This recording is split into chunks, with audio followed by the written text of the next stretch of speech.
Good evening everyone, स्वागत है आप सभी का आपके प्यारा सा यूट्यूब चैनल साइंस जंगल में। मैं उम्मीद करता हूँ आप सभी कोई मस्त होंगे, हंसते रहिए, मुस्कुराते रहिए, स्वस्थ रहिए और खूब मन लगा करके पढ़ते रहिए। चलो प्यारे बच्चों, जुड़ जाएंगे आप सभी को, और प्लीज एक बार सभी को कंफर्म कर दो कि ऑडियो क्लियर है ना। फटाफट से सभी बच्चे एक बार बता देंगे कि क्या आप हमारी आवाज को सुन पा रहे हो या नहीं। आप सभी का आपके यूट्यूब चैनल साइंस जंगल,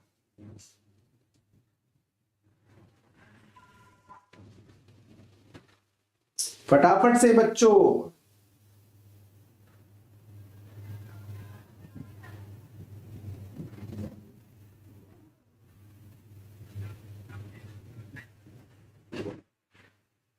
यस, आवाज क्लियर है, बहुत बढ़िया बहुत बढ़िया। तो एक बार सभी को अपने अपने दोस्तों के साथ शेयर कर दीजिए और फिर हम लोग क्लास स्टार्ट कर लेते हैं। क्योंकि पिछले क्लास में हम लोग सॉल्यूशन चैप्टर का वन शॉट जो इंपॉर्टेंट टर्म्स थे सब हम लोग कवर कर लिए थे। अगर वो आप वीडियो नहीं देखे हैं तो प्लेलिस्ट में जा करके सारा वीडियो आप देख सकते हैं। चलिए, आज की वीडियो में आप सबके डिमांड पर ऑब्जेक्टिव क्वेश्चंस हम लोग करने जा रहे हैं। आवाज क्लियर है? आवाज आ रही है? बहुत बढ़िया आवाज आ रही है। अब शायद और आवाज बेहतर आएगा, अब और आएगा आवाज बेहतर। तो सॉल्यूशन जो चैप्टर है, विलियन चैप्टर, मतलब इस चैप्टर से हम आपको निकाल के दे रहे हैं very very important objective question, जो आपके एग्जाम के लिए बहुत इंपॉर्टेंट है। अगर आप इसे कंप्लीट कर लेते हो तो मैं ये दावे के साथ कह सकता हूं कि आपका विलियन चैप्टर से ऑब्जेक्टिव एग्जाम में एक भी नहीं छूटने वाला है, एक भी नहीं छूटेगा, ये मैं दावे के साथ कह सकता हूं। ठीक है, तो चलिए एक बार सभी को इस सेशन को प्लीज शेयर कर दीजिए फटाफट से और स्टार्ट करते हैं फाइनली। क्या आप सब तैयार हो ऑब्जेक्टिव क्वेश्चन करने के लिए? चैट सेक्शन के अंदर सही सही जवाब देने की कोशिश करिएगा और अपने पढ़ाई को मजबूत बनाइएगा। ठीक है या ठीक है, चलिए जी स्टार्ट करते हैं बच्चों। क्लियर या? सबसे पहला सवाल आपके सामने यहां बोर्ड पे दिख रहा है, ध्यान से बच्चों। यहां पर देखो क्या है, बर्फ का ताप, ये थोड़ा सा मिस कर गया, 0 डिग्री सेल्सियस। सवाल दिख रहा है ना? सवाल दिख रहा है कि नहीं? अरे भाई आ जाओ वीडियो में। हाँ दिख रहा है, एकदम क्लियर दिख रहा है। बर्फ में नमक मिला देने पर बर्फ का ताप 0 डिग्री सेल्सियस से कम हो जाता है, इसका क्या कारण है? बर्फ में जब आप नमक मिला देते हो तो उसका टेम्परेचर 0 डिग्री सेल्सियस से कम हो जाता है। इसका कारण है कि उसके हिमांक में कमी आ जाती है। जब आप उसमें कुछ मिक्स कर देते हैं तो कमी आना ही आना है, क्योंकि आपको पता है कि शुद्ध विलायक और विलयन के हिमांक की अगर हम बात करते हैं तो विलयन वाला कम हो जाता है और शुद्ध विलायक वाला ज्यादा हो गया। तो ज्यादा से कम होना ये कमी ही तो कहलाती है ना, यानी कि इसको अवनमन कहते हैं। इसका सही जवाब क्या हो जाएगा बच्चों? इसका सही जवाब हमारा या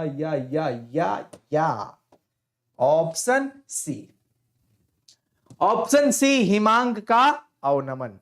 क्लियर है? आगे चलते हैं बच्चों। अगला सवाल है, निम्नलिखित में कौन सा अणुसंख्यक गुणधर्म नहीं है? अणुसंख्यक गुणधर्म बताए थे ना कि विलयन का वह गुण जो अणु की संख्या पर निर्भर करता हो, ना कि उसकी प्रकृति पर। उसकी प्रकृति से, आकार से उसको कोई लेना देना नहीं है। उसको सिर्फ और सिर्फ अगर मतलब है तो अणुओं की संख्या से। और कौन से अणु की संख्या? विलय कणों की संख्या, विलय के कणों की संख्या। हालांकि अणुसंख्यक गुणधर्म में हम आपको एग्जाम्पल बता दिए थे ना, उन्नयन अवनमन जहां दिख जाए, परासरणी दाब दिख जाए, वो सब के सब अणुसंख्यक गुणधर्म है। अब हिमांक का अवनमन अणु की संख्या पर डिपेंड करता है, वाष्प दाब का अपेक्षिक अवनमन अणु की संख्या पर, क्वथनांक का उन्नयन अणु की संख्या पर। लेकिन ये कहां से ये एंट्री मार लिया? ये नहीं होता है। प्रकाशीय क्रियाशीलता बिल्कुल अलग है, ये नहीं हो सकता, नेवर। तो यहां हमारा ऑप्शन यही सही है, option B, B for Banaras. चलो बी फॉर कहां? चलो बनारस। अगला सवाल है कि गोताखोर ऑक्सीजन के साथ कौन सी गैस मिलाकर लेके जाते हैं? गोताखोर, ये हेनरी के नियम का अनुप्रयोग होता है बच्चों, और गोताखोर अपने साथ ऑक्सीजन के साथ हीलियम गैस मिक्स करके ले जाते हैं जल के अंदर। हीलियम गैस, कौन सा गैस? हीलियम। यहां पर आप देख रहे हैं ना, ये हीलियम हो जाएगा, कोई दिक्कत वाली बात नहीं है। Option C for Chennai. चलो ठीक है, आगे बढ़े बच्चों। यस, अगला सवाल है, किसी तनु विलयन के क्वथनांक में उन्नयन सांद्रण के समानुपाती होता है कि सांद्रण के व्युत्क्रमानुपाती होता है कि दोनों की इनमें से कोई नहीं।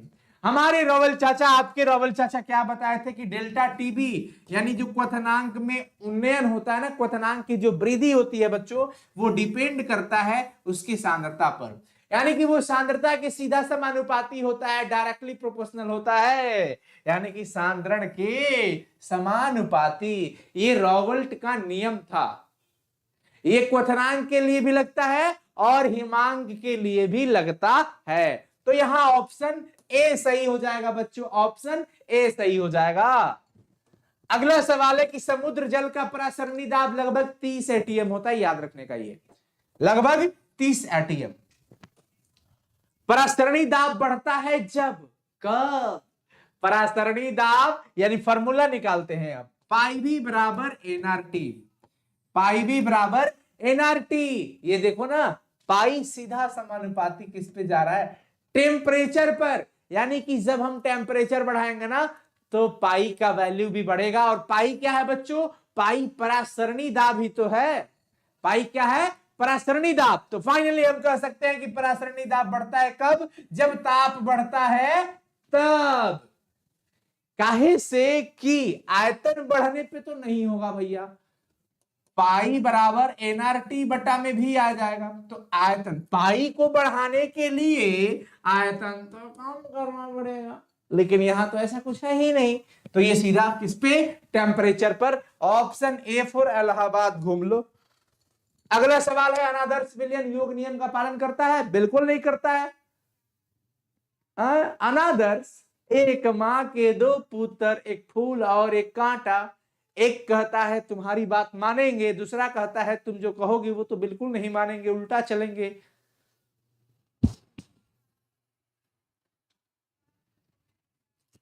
ठीक है, आदर्श विलयन योग नियम का अनुपालन करता है, बट अनादर्श विलयन योग नियम का अनुपालन नहीं करता, नहीं करता, नहीं करता, यानी कि ऑप्शन बी सही हो जाएगा, ऑप्शन बी सही हो जाएगा।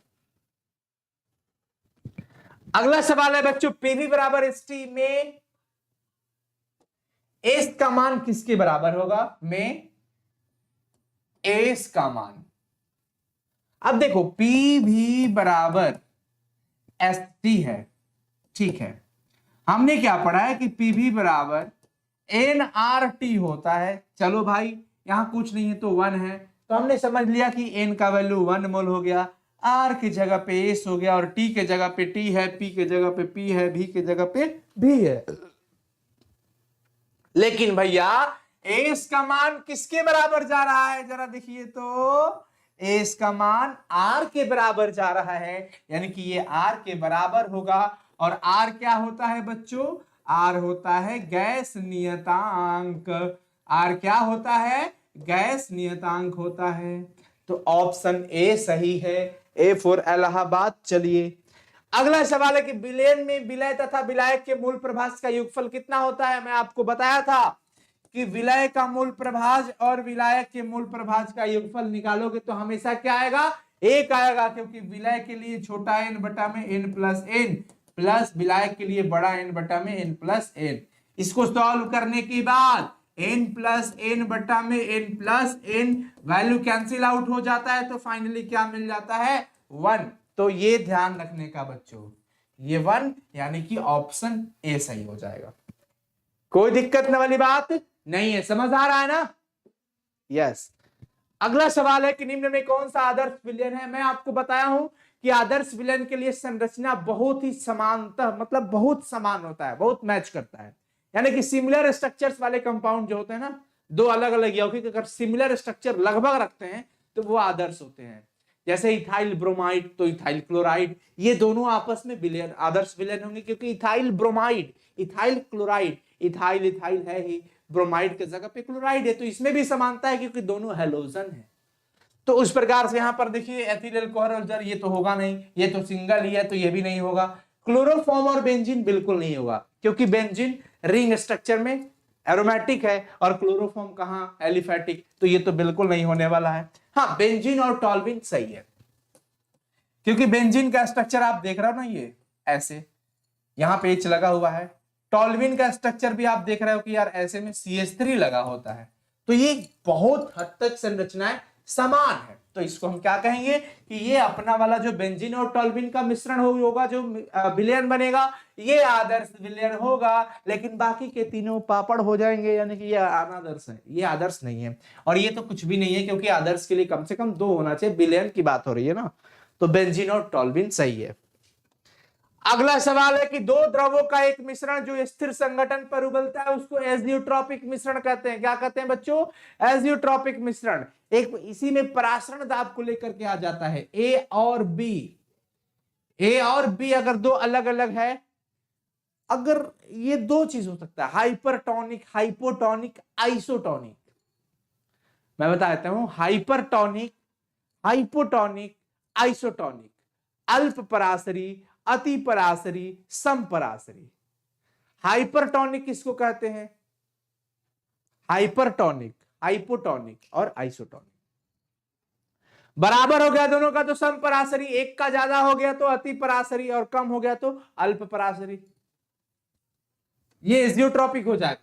कौन राउल्ट का नियम है? राउल्ट के नियम के लिए हम बताया था ना, P बराबर P नॉट इंटू एक्स। ये फाइनली राउल्ट का नियम होता है, P बराबर P not into x. Classes में मैं आपको बता दिया हूं P बराबर P नॉट इंटू एक्स। लेकिन अगर यही P बराबर KH की बात आ जाए ना, तो वो क्या हो जाता? हेनरी का।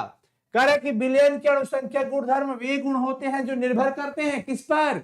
अणुसंख्या गुणधर्म सिर्फ और सिर्फ अणु की संख्या पर डिपेंड करता है, अणु की संख्या पर डिपेंड करता है। अब किसके? तो भैया विलय के कण कहां पे है? हाँ, केवल कणों की संख्या पर। सही बात है, केवल कणों की संख्या पर डिपेंड करेगा, उसके आकार पर नहीं करेगा, प्रकृति पे नहीं करेगा, बिल्कुल नहीं, केवल आयतन पर भी नहीं। ऑप्शन डी हो जाए, केवल कणों की संख्या पर। और अगर विलय कण रहे तो और बेहतर, विलय के कण होंगे। कौन से सांद्रण इकाई ताप से स्वतंत्र होती है? आहा, पढ़ाए हैं। कौन सी सांद्रण इकाई तापमान से स्वतंत्र है? इसका मतलब उसको ताप से कोई लेना देना नहीं है। लेकिन भैया मैं आपको बता दूं, वो सिर्फ वही था, मोल वाला लिट्टी। सत्तू वाला लिट्टी तो खूब खाए, चोखा भरकर लिट्टी तो खूब खाए, बट मोल वाला लिट्टी एक दिन खाए थे और आज खा रहे हैं हम लोग। मोलालिटी क्या बोलता है कि हमें ताप से कोई मतलब नहीं है, लेकिन वही मोलारिटी कहता है कि भैया टेम्परेचर बढ़ाओगे वॉल्यूम बढ़ेगा, अब वॉल्यूम बढ़ाओगे तो पापा उठ के बैठेंगे, अब मोलारिटी हटा देंगे। समझ गया ना? तो यहां पर ध्यान रखना कि कौन से सांद्रण इकाई ताप से स्वतंत्र होती है? मोल लता। क्योंकि आपने पढ़ा है मोल लता छोटा n बराबर क्या होता है? N/W।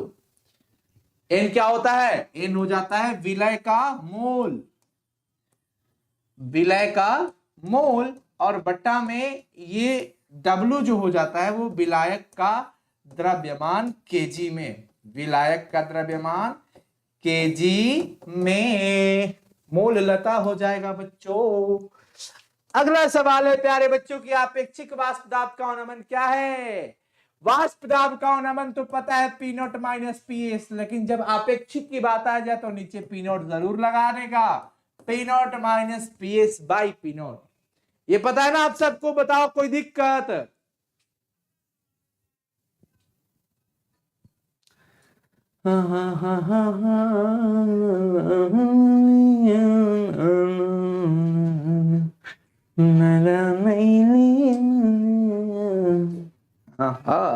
इंग्लिश में मैं बता दूं कि इंग्लिश मीडियम का मैं इस बार सोचा हूं चैप्टर वाइज ऑब्जेक्टिव पोस्ट कर दूंगा, मतलब प्रीमियर कर दूंगा, आप लोग देख लेना।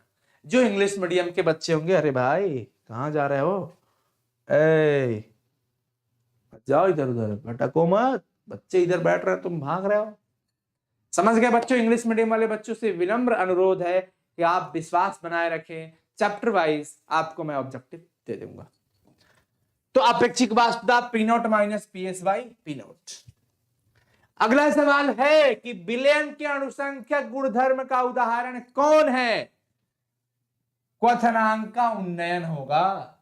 ये कहां से होगा? ये कणों की संख्या पर थोड़ी डिपेंड करता है, ये तो सिर्फ क्वथनांक का उन्नयन ही है जो अणुओं की संख्या पर निर्भर करता है। तो ऑप्शन सी हो जाएगा। चले बच्चों आगे, अगला, निम्नलिखित में किसका हिमांक अवनमन अधिकतम होगा? हिमांक का अवनमन डेल्टा टीएफ बराबर केएफ इंटू सीएम, ये रॉल्ट के नियम का, ये रॉल्ट का नियम है। और इसी में एक फैक्टर आया था आई के एफ इंटू सीएम। आई को हम लोग बोलते हैं वांट हॉफ फैक्टर, यानी कि वांट हॉफ गुणक। और सोचो ये वैल्यू जितना ज्यादा होगा डेल्टा टीएफ का मान उतना ही बढ़ेगा। तो यहां पर देखो सबसे ज्यादा क्या होने वाला है, किसका सबसे ज्यादा होगा? K2SO4, Al2SO4 का थ्राइस, NaCl या ग्लूकोज, जिसमें आयन की संख्या सबसे ज्यादा होगी, आई का वैल्यू ज्यादा होगा, उसका होने वाला है हम हिमांक का अवनमन अधिकतम, आई का वैल्यू। अब इसमें 2K प्लस और SO4 पे 2 माइनस, इसमें 2Al पे प्लस हो जाएगा 3 प्लस और 3SO4 पे 2 माइनस, 3 दूनी 6, 3 दूनी 6, इस पे ज्यादा होगा। NaCl में एक Na प्लस और एक Cl माइनस, इस पे तो कोई नो चार्ज, इस पे कोई आयन ही बनेगा, no formation of ion, no formation of ion, ion बनेगा ही नहीं। तो इसमें सबसे ज्यादा वैल्यू किसका जा रहा है? Al2SO4 का होल थ्राइस, तो इसका हिमांक का अवनमन ज्यादा हो जाएगा।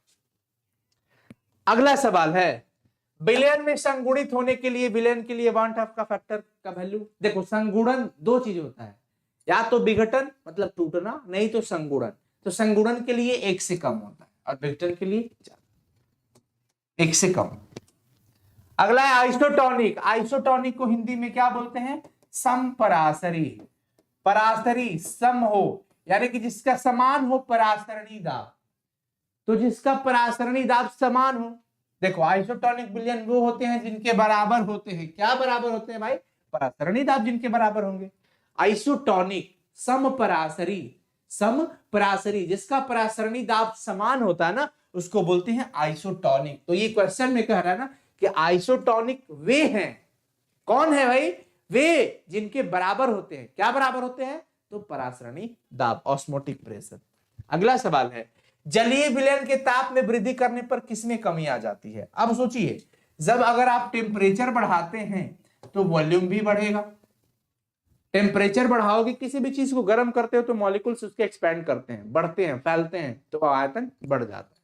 अब आप मोलरिटी का फॉर्मूला जानते हो, m बराबर n बट्टा में भी बढ़ेगा तो n घटेगा, क्योंकि ये दोनों एक दूसरे के व्युत्क्रमानुपाती है, एक बढ़ाइएगा तो दूसरा घट जाएगा। तो v का वैल्यू बढ़ेगा तो m का वैल्यू घटेगा, घटेगा। जलीय विलयन के ताप में वृद्धि करने पर किसमें कमी आती है बच्चों? ताप में वृद्धि करेंगे तो आयतन में भी वृद्धि होगा, और जब आयतन में वृद्धि होगा, वॉल्यूम कम कर पापा जग जाएगा। तो भैया यहाँ पर तो वॉल्यूम कम नहीं हो रहा है, वॉल्यूम बढ़ रहा है। ये आयतन वाला वॉल्यूम है और पापा को जगाने वाला वो वाला वॉल्यूम होता है। ये आयतन बढ़ेगा तो मोलरिटी कम हो जाएगी। कमी किसमें आती है? मोलरता में। ऑप्शन ए सही है। अगला, निम्न में कौन अणुसंख्या गुण है? देख लीजिए अणुसंख्या गुण, ये तो तीनों बिल्कुल नहीं होने वाले हैं, तो आप समझ ही गए हैं, ये बहुत आसान है। बेंजीन में नैफ्थलीन मिलाने पर इसके हिमांक को क्या होता है? भैया बेंजीन है, आप उसमें कुछ मिला रहे हो, मिलाओगे तो वो विलयन हो जाएगा। पहले तो वो विलायक है, और आपको पता है कि विलायक का हिमांक विलयन के हिमांक से ज्यादा होता है। तो बेंजीन का हिमांक ज्यादा है, लेकिन जैसे ही आपने उसमें नैफ्थलीन मिला दिया तो वो तो बन गया विलयन, यानी कि वो हिमांक अब घट गया, तो कमी आ गई। तभी तो हिमांक का अवनमन होता है ना, हिमांक में कमी। तो पहले क्या था? उसका हिमांक ज्यादा था, बट जैसे ही हमने नैफ्थलीन मिला दिया और मिलाते ही वो क्या हो गया? कमी आ गई, हिमांक में अवनमन, कमी आ जाती है, तो घटता है कहेंगे। क्या कहेंगे? घटता है। अगला है, किसी विलयन का वाष्प दाब होता है। किसी विलयन का वाष्प दाब, हमने पढ़ा है वाष्प दाब का अवनमन क्या होता है? अवनमन। चलती कहां से है? पहली श्रेणी से ऊपर। हमारी पहली श्रेणी इसमें स्टार्ट होता है शुद्ध विलायक। हम चलते हैं ना ऐसे, तो हम शुद्ध विलायक से चलना पसंद करते हैं। क्योंकि भैया आप शरबत बनाना होगा तो क्या करोगे, पहले पानी लोगे, पानी में चीनी डालोगे, तब ना शरबत बनेगा। यानी पहले पानी का होना जरूरी है, यानी पहले विलायक से ही आप सफर स्टार्ट करोगे तब शरबत पे पहुंचोगे। तो शुद्ध विलायक से कहां पहुंचते हैं, विलयन पर पहुंचते हैं। तो हमें पता होगा कि यार यहां से चलते चलते तो कमी आ गई, क्या आ गई, कमी आ गई, किसमें, वाष्प दाब में। तो वाष्प दाब का अवनमन होता है, अर्थात कमी का मतलब होता है ज्यादा से कम हो जाना, ज्यादा से कम। तो विलयन का वाष्प दाब कम होता है, किससे, शुद्ध विलायक के वाष्प दाब से। शुद्ध विलायक के वाष्प दाब से विलयन वाला क्या होता है, कम होता है। किसी विलयन का वाष्प दाब शुद्ध विलायक के वाष्प दाब से कम होता है, ऑप्शन बी। अगला, एक विलयन के हिमांक में अवनमन के समय पर साम्यावस्था किसमें, द्रव, विलायक और ठोस, विलय डाल देते हैं ना, तो द्रव और ठोस। चले, अच्छा 18 नंबर छूट गया है क्या, 18 नंबर छूट गया था, बच्चे बोल रहे सर 18 नंबर। सिर्फ ये कण ही अर्धपारगम में झिल्ली को पार करेंगे। अर्धपारगम में झिल्ली अपने से होकर सिर्फ और सिर्फ विलायक के कणों को ही आने जाने देता है। जिस प्रकार चाय छन्नी अपने से होकर सिर्फ चाय को ही जाने देता है, चाय पत्ती को ऊपर, जिस प्रकार चलनी, आटा वाली चलनी अपने से होकर सिर्फ आटा के कणों को ही आर पार करती है, चुकरवा बेचारा ऊपरे रह जाता है, उसी प्रकार अर्धपारगम में झिल्ली अपने से होकर सिर्फ और सिर्फ विलायक के कणों को ही आने जाने देती है, लेकिन विलय के कणों को नहीं। बहुत इंपॉर्टेंट सवाल था भाई मेरा, ये तो छूट ही गया था। तो ये सिर्फ ये कण, कौन कण भाई, तो सिर्फ विलायक के कण ही अर्धपारगम में झिल्ली को पार करते हैं। ऑप्शन फाइनली क्या हो जाएगा, बी। आगे चलते हैं। प्रति केजी विलायक में घुले हुए विलय के मोलों की संख्या, प्रति केजी विलायक, ये मोल लता हो गया। प्रति लीटर विलयन की बात करता तो मोल रता हो जाता, लेकिन प्रति किलोग्राम यानी कि मोल लता, ये हम लोगों ने पढ़ा है, मोल लता बराबर विलय का मोल, विलय का मोल बट्टा में विलायक का द्रव्यमान केजी में है। अगर ग्राम में दिया रहता है तो क्या करते हैं बच्चों, उसमें हम 1000 से गुना कर देते हैं, अपना ये क्या हो जाएगा, मोल लता हो जाएगा। Option B for Banaras. चलो अगला सवाल है कि वह विलयन जो रॉबर्ट के नियम का पालन नहीं करता है उसको क्या बोलते हैं। जो रॉबर्ट के नियम का पालन नहीं करता है उसको हम लोग अनादर्श विलयन या वास्तविक विलयन कहते हैं। जो रॉबर्ट के नियम का पालन करता है उसको आदर्श विलयन कहते हैं, लेकिन जो नहीं करता है वो अनादर्श। एगो माई के दू गो लाल, एगो फूल एगो कांटा, एगो उनके बातों पे चलता है, या एगो कुभाखड़ है जो कि उल्टा सीधा काम करता है, उनके बातों को नहीं मानता है। तो जो रॉबर्ट के नियम का पालन किया वो आदर्श पुत्र, जो नहीं किया वो अनादर्श पुत्र, लफुआ पुत्र। तो वह विलयन जो रॉबर्ट के नियम का पालन नहीं करता है वो क्या होगा, अनादर्श वास्तविक, यानी कि उपरोक्त बी और सी दोनों, बी और सी दोनों हो जाएगा। अनादर्श और वास्तविक दोनों यानी कि बी और सी दोनों, डी। अगला सवाल है कि घोलक की अपेक्षा घोल के हिमांक का मान क्या होता है। आप बिल्कुल कंफ्यूज मत होइएगा, घोलक का मतलब होता है विलायक और घोल का मतलब होता है विलयन। और आपको पता है कि विलायक से विलयन तक पहुंचने में हिमांक में कमी आ जाती है, क्योंकि चलना कहां से है, विलायक से, पहुंचना कहां तक है, विलयन तक। तो आप पढ़ते हो हिमांक का अवनमन, मतलब कमी आ जाना, ये वाला कम ये वाला ज्यादा, यानी कि विलायक के अपेक्षा विलयन के हिमांक का मान क्या होता है, कम हो जाता है। विलयन वाला हिमांक क्या होता है, कम होता है ना, कमी आ गई ना। अगला सवाल है, इनमें से कौन हेनरी का नियम है। P बराबर KH इंटू एक्स, P समानुपाती x, ये हटा तो एक हेनरी नियतांक लगा था, P बराबर KH x, ये हेनरी का नियम है बच्चों, ये वाला, ऑप्शन सी। तो आई थिंक अब तो क्वेश्चन नहीं है। मजा आया कि नहीं आया बताइए सभी कोई। ये क्वेश्चंस आपके बोर्ड एग्जाम के लिए बहुत इंपॉर्टेंट है, इसे बार बार रिवीजन करिएगा। और इंग्लिश मीडियम के बच्चों के लिए इंग्लिश में स्पेशल, केवल इंग्लिश में ऑब्जेक्टिव रहेगा, परेशान नहीं होने का। जहां तक कोशिश है हिंदी इंग्लिश साथ भी आए, कोई दिक्कत नहीं है। हिंदी अगर आ गया स्पेशली तो इंग्लिश स्पेशल आएगा, क्या मतलब, टेंशन वाली बात ही नहीं है ना। हंसते रहिए, मुस्कुराते रहिए, स्वस्थ रहिए, मस्त रहिए। डेली इसी प्रकार का वीडियो आपको आपके प्यारा सा यूट्यूब चैनल साइंस संग्रह में मिलता रहेगा। आप बने रहिए। अगर आप पहली बार चैनल को विजिट कर रहे हैं तो आप अपने परिवार को सब्सक्राइब करिए, क्योंकि ये आपका परिवार है। और कमेंट सेक्शन में कमेंट करके हमें मोटिवेट करिएगा कि आज का ये क्लास कैसा लगा। फिर अगले क्लास में आप क्या पढ़ना चाहते हो केमिस्ट्री का, जरूर कमेंट सेक्शन में कमेंट करके बताना, वही चैप्टर लेकर के आएंगे। ठीक है, ऑल द वेरी बेस्ट बच्चों। हंसते रहो, मुस्कुराते रहो, स्वस्थ रहो। Love you, good night everyone.